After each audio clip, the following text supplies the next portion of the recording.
Di video kali ini kita akan membahas tentang cara menguji hasil las dengan metode bending. Bending itu apa sih? Bending itu adalah nama lain dari tekuk, seperti kita lihat di gambar ini.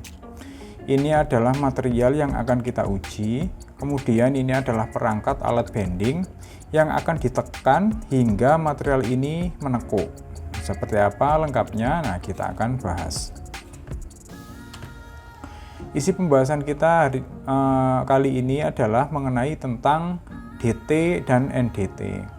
DT adalah destructive test atau uji rusak. NDT adalah non-destructive test atau uji tanpa rusak.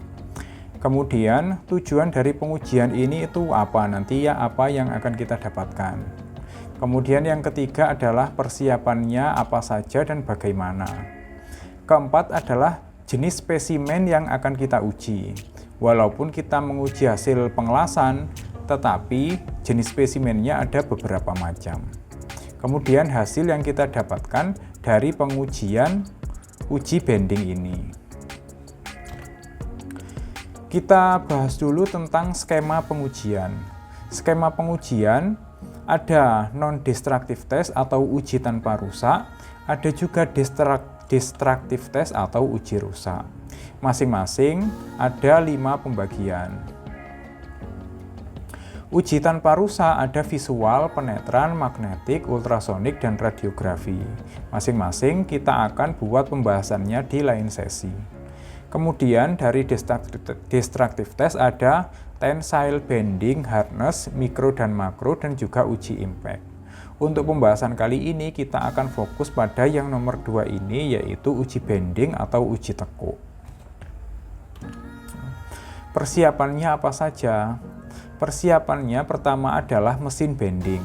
Mesinnya seperti ini, ada 2 macam penahan di sebelah kiri dan kanan. Kemudian ada mandril penekan dari atas. Ini nanti akan didorong dengan gaya tertentu hingga material menjadi tertekuk. Area las yang akan kita uji berada di bagian tekuan ini. Kemudian material spesimen. Material spesimen adalah material hasil pengelasan kita. Jenis spesimennya seperti ini, ada 3 jenis spesimen. Pertama, ketika kita hendak melakukan phase bend. Phase, nah ini bentuk pengelasan. Ini adalah material utama dan ini adalah hasil las-lasan. Yang di sebelah sini adalah rod, yang di sebelah atas ini adalah capping. Sebelum dilakukan uji bending atau uji tekuk, harus dilakukan machining terlebih dahulu. Machining tujuannya untuk meratakan spesimen ini. Jadi dia harus posisinya flat, rata. Nanti kalau uji phase bend, ditekuk di area root sehingga area phase-nya ini menjadi terbuka atau melengkung di area phase. Nanti hasilnya akan seperti ini. Kalau nanti ada cacat, maka cacat itu akan semakin melebar, bahkan bisa menjadi keretaan ketika uji phase bend-nya ini gagal. Kemudian spesimen yang kedua adalah root bend. Root bend ini kebalikan dari phase bend. Kalau phase bend, area yang nanti tertekuk ada di bagian phase atau capping. Sedangkan root bend, area yang tertekuk ada di bagian root. Nah, sama juga nanti ditekan dengan gaya tertentu, kemudian hasilnya akan seperti ini. Nah, hasilnya akan melengkung, tertekuk seperti ini. Nah, kalau tadi bagian yang terbuka adalah phase-nya, maka sekarang yang terbuka adalah root-nya. Kalau ternyata di bagian root ada cacat, maka cacat itu akan semakin terbuka lebar dan semakin terlihat jelas. Kemudian yang terakhir adalah side bend atau penekuan pada area sisi.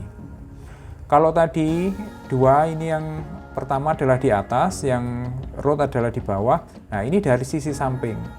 Root-nya ada di sebelah ujung sana, sedangkan face-nya ada di sebelah sisi muka.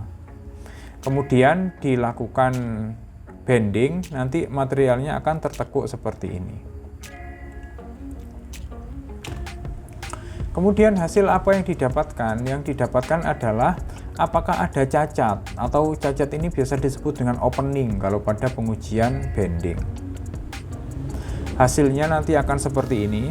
Ini adalah hasil yang yang membujur ini. Ini adalah hasil pengelasan yang baru dipotong, belum dilakukan machining. Masih terlihat ada cappingnya. Kemudian dilakukan machining sampai rata. Setelah di machining dilakukan bending, nanti hasilnya akan seperti ini, melengkung. Nah, ketika ada cacat, maka akan kita bandingkan dengan acceptance kriteria. Apakah cacat tersebut masih bisa diterima atau tidak. Jika masih diterima, maka dinyatakan lolos. Jika tidak bisa diterima atau melewati batas acceptance kriteria, maka dinyatakan fail atau gagal. Biasanya, bending ini untuk menguji prosedur, baik itu prosedur pengelasan maupun kualifikasi welder. Baik, demikian pembahasan kita tentang uji bending. Jika kalian ada pertanyaan atau ada hal lain yang ingin dibahas seputar pengelasan, silahkan tulis di kolom komentar. Terima kasih.